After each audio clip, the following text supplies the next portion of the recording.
What's going on? It's Suk and I am back with a brand new video on Super Duper Tech, and in today's video I'll be bringing you my full and in-depth review of the 2020 iPhone SE. I do want to thank you all for the growth that we've seen on the channel as of late, and as always we are on the road to 5,000 subscribers, and if you are new around here then be sure to subscribe clicking the bell icon to be notified of when I upload a new video. But without any further ado, let's hit the titles.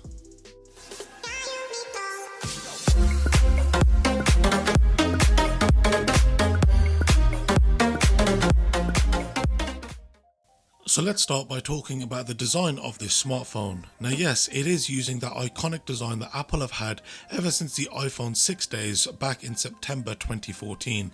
Though, like the iPhone 8 from 2017, this smartphone has a glass back which will enable wireless charging. This device can be purchased in up to 3 different finishes, from product red, the one that I am showing in this video, black or white.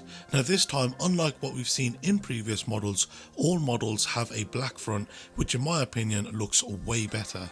Yes, there is no Face ID here, but those familiar to the home button and Touch ID will feel at home here, though the version of Touch ID that is on this device is the slower one that we've had since the iPhone 5S and 6, which is noticeably slower than those found in the iPhone 6S, 7 and 8 series. Also, as this phone has got biometrics, it has also got Apple Pay, which of course can be used for making online purchases and payment in stores across the world. Just like the iPhone 8, this iPhone SE supports a 4.7-inch display which has the same 1334 by 750 resolution, which has True Tone but no 3D Touch. Now 3D Touch has been replaced by Haptic Touch like we've seen in the newest flagships from Apple. It has the same display brightness of 625 nits, which is good enough if you're in some shade or indoors, but if you're in direct sunlight you'll find you'll start to struggle. For those of you who feel that this screen size is still too big for themselves, you'll be happy to find out that reachability also makes its return here,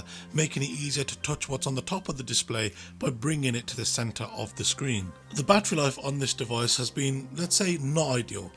I know that this phone has a smaller battery and so I should adjust my expectations, but with this phone having the A13 processor, I would have thought that its efficiency would have been good enough to give us more battery life.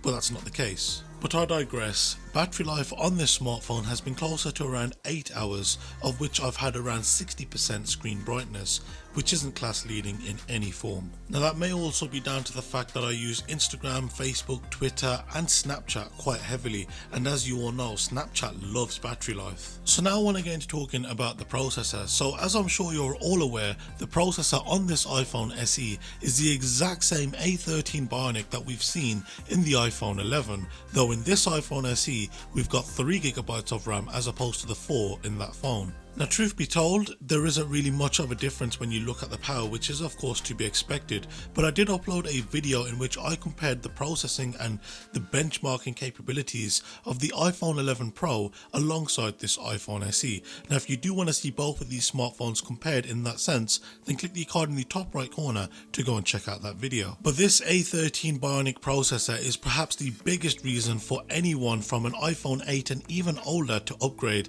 as of course you're going to get software support for at least half a decade, which most other smartphone manufacturers making these budget smartphones at around this £400 price can't say. I mean, if you can tell me what smartphone manufacturer has released a sub £400 smartphone in this economy in 2020 that will most likely get software support for around 5 years, then I'll give you a £20 Amazon gift card. Other than the processor and the software support that it will enable for perhaps half a decade, the other main reason as to why a lot of people are looking into this iPhone SE is the camera. Now with this smartphone you get a 12 megapixel camera which has an aperture of f1.8. Along with this, you'll also find that camera is capable of recording 4K video at up to 60 frames per second, which once again I asked the question, what smartphone released in 2020 is capable of recording at 4K 60 at this price tag and can guarantee you such software support? Though perhaps the biggest missed opportunity is night mode, which is a feature that made its debut on the iPhone 11 series and does not make its resurgence here with the iPhone SE. While it is understandable that Apple would not want to further cannibalize sales of its more pricier flagship devices, it is something that puts an asterisk by the camera on the iPhone SE, especially considering that the Pixel 3a and soon to be the Pixel 4a are devices that are competing in the same price category, and they also have an amazing night sight mode.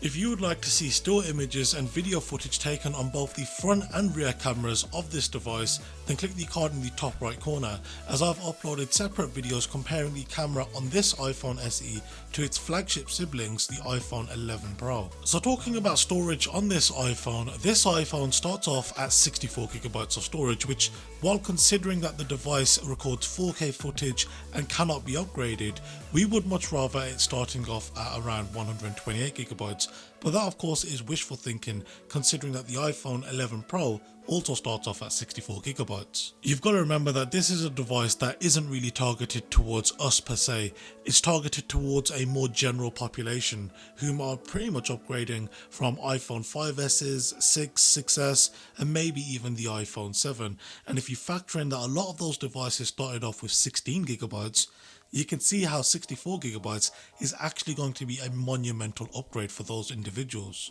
Take for example my mother, who has been using an iPhone 6 for the past few years and still gets along very fine with 32GB worth of storage.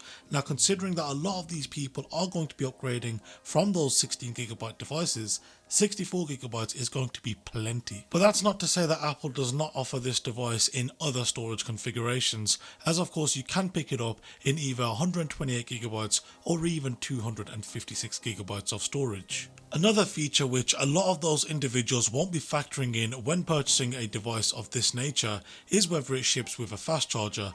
Now though this iPhone SE is capable of fast charging, it's not something that many that look to spend sub £400 actually look for.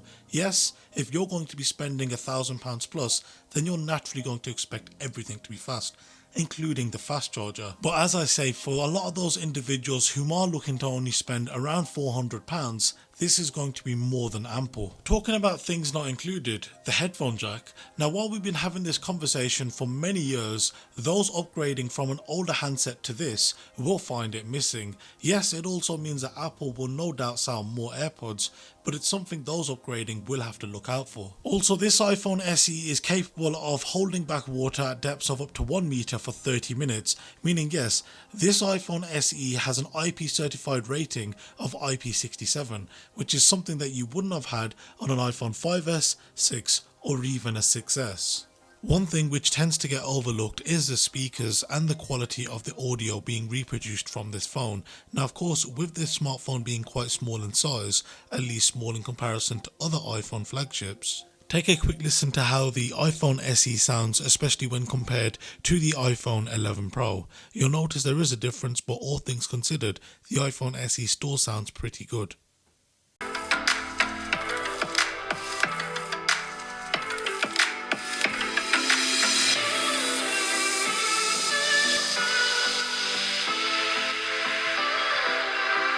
In short, I know Apple will be selling a lot of these iPhone SEs. There are many people still holding back on making purchases that are put off by the prices of the flagship devices.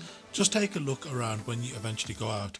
I've seen iPhone 4S models and the odd yellow iPhone 5C here and there. The design of this iPhone SE is familiar whilst also being different in many cases. The software will of course graciously age with continued support for many years.